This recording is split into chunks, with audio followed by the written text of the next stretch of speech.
दोस्तों नमस्कार। ई फसल कंपनी अभी देश के एफपीओज को कृषि आदान सप्लाई करती है, जिसमें खाद, बीज, दवाई, बायो माइक्रोन्यूट्रिएंट के product, PGR, light machine equipment, सब्जियों के बीज, पशु आहार, ये सब चीज़ें हम लोग देश के विभिन्न एफपीओज को सप्लाई करते हैं। और मैंने ये देखा है कि बहुत सारे एफपीओज अपना प्रोडक्शन प्लान पहले से तैयार करते हैं, क्योंकि आप देखेंगे अगर आप कृषि आदान के बाज़ार को समझें तो जो प्रोडक्शन कंपनियां हैं, जो कृषि आदान बनाती हैं कंपनियां, वो लगभग 3 से 4 महीने पहले कृषि आदान के मार्केटिंग की स्कीम निकालती हैं।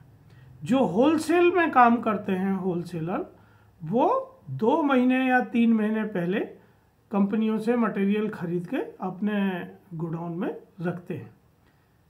आज 26 सितंबर है और आज मुझे एक एफपीओ ने फ़ोन करके पूछा कि सर मेरा एजीएम चल रहा है, मेरी कंपनी की मीटिंग चल रही है और मुझे खाद का और बीज का रेट बताइए, क्योंकि मुझे आपसे खाद और बीज खरीदना है। अब सोचिए कि जिन लोगों ने 2 महीने पहले प्लान करके अपना इनपुट की बुकिंग की है और जो आज जब बोनी शुरू होने वाली है अगले 8-15 दिन में, तब इनपुट खरीदने की प्लानिंग कर रहे हैं एफपीओ, तो इनकी कीमत में लगभग 25 से 30% का फर्क आ जाता है। और इसीलिए मुझे ये पुनः वीडियो बनाने की ज़रूरत लगी कि मैं अपने किसानों को और एफपीओ साथियों को ये बात बताऊं कि खेती, देखिए, आप जीविकोपार्जन का साधन नहीं है। खेती अब आपके लिए एक व्यवसाय है और व्यवसाय के नियम जब तक आप नहीं समझेंगे, जब तक व्यवसाय की पद्धति आप नहीं समझेंगे, उसकी टाइमिंग को आप नहीं समझेंगे, तब तक आप अपना व्यवसाय लाभकारी तरीके से नहीं कर सकते हैं।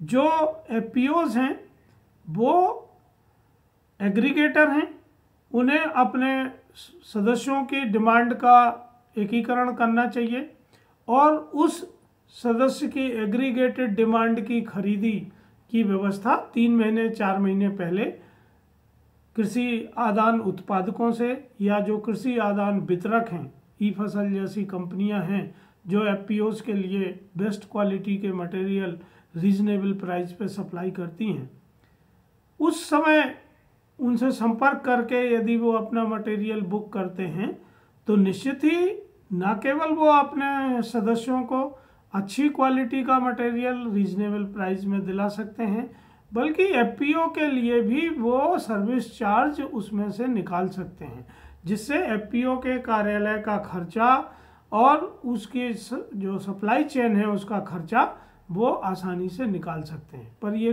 कब संभव है?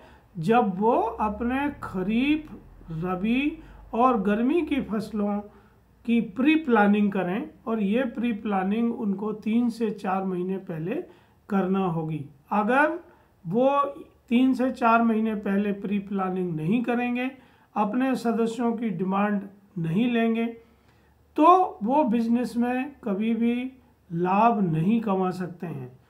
आज जो कृषि आदान के मूल्य हम उनको देते हैं वो वही मूल्य हैं जिस मूल्य पे आज मटेरियल रिटेल में बिक रहा है, क्योंकि जो बुकिंग का टाइम है वो ऑलरेडी निकल चुका है और अब बोनी का टाइम आ गया है। तो बोनी के टाइम पे जो बुकिंग की डिस्काउंट हैं वो उपलब्ध नहीं होते हैं। तो एफपीओ साथियों को ये समझना चाहिए। मुझे अच्छा लगेगा जो एफपीओज ई फसल की मदद लेंगे और प्री प्लानिंग करके अपने सदस्यों को जोड़ेंगे। दूसरे, हमेशा एफपीओ ये कहते हैं कि उनके पास वर्किंग कैपिटल नहीं है। देखिए, मैं हमेशा से कहता रहा हूँ कि आपको बिजनेस मॉडल को समझना पड़ेगा। जो एक आम व्यापारी का मॉडल है उसमें व्यापारी पूरा पैसा खुद लगाते हैं, उसका लाभ वो कमाते हैं, उसकी हानि के लिए वो जिम्मेदारी उठाते हैं। एफपीओ इस तरह से काम नहीं करते हैं। एफपीओ सर्विस एजेंसी है, उन्हें अपने सदस्यों को बुकिंग में पार्टिसिपेट कराना है। तो जब सदस्य बुकिंग में पार्टिसिपेट करेंगे तो सदस्य अपने किसान क्रेडिट कार्ड से पैसा निकाल के एफपीओ को देगा या अपने आदान खरीदने के लिए उतनी वो बचत करेगा, तो एफपीओ को बहुत ज़्यादा वर्किंग कैपिटल की आवश्यकता नहीं रहेगी। पर एफपीओज को, किसानों को, अपने सदस्यों को ये समझाना पड़ेगा कि ये बिजनेस में उनको क्या क्या फ़ायदे हैं। उनको अच्छी क्वालिटी का मटेरियल मिलेगा, उनको उचित मूल्य पर मटेरियल मिलेगा, उनको समय पर मटेरियल मिलेगा, और इस व्यवसाय से एफपीओ को जो फायदा होगा उसमें सीजन के अंत में या साल के अंत में उनको पैट्रोनाइज बोनस भी मिलेगा। तो इसमें किसान सदस्य ये समझ सकते हैं, और ई फसल के साथ जब वो प्लान करते हैं तो ई फसल के साथ ही उनको कॉस्टिंग बता सकते हैं, और कॉस्टिंग से वो अपना प्रॉफिट, अपने मार्जिन कैलकुलेट कर सकते हैं। तो मुझे उम्मीद है कि हमारे साथी एफपीओज इस बात को समझेंगे। ये बिजनेस का बहुत हार्ड नियम है, इस नियम को आप बदल नहीं सकते हैं। अगर आप अपने सदस्यों को वैल्यू क्रिएट करना चाहते हैं तो आपको बाज़ार के नियमों की जानकारी और उनका पालन करना अनिवार्य होगा। मुझे आपकी इस मामले में मदद करके खुशी मिलेगी। धन्यवाद।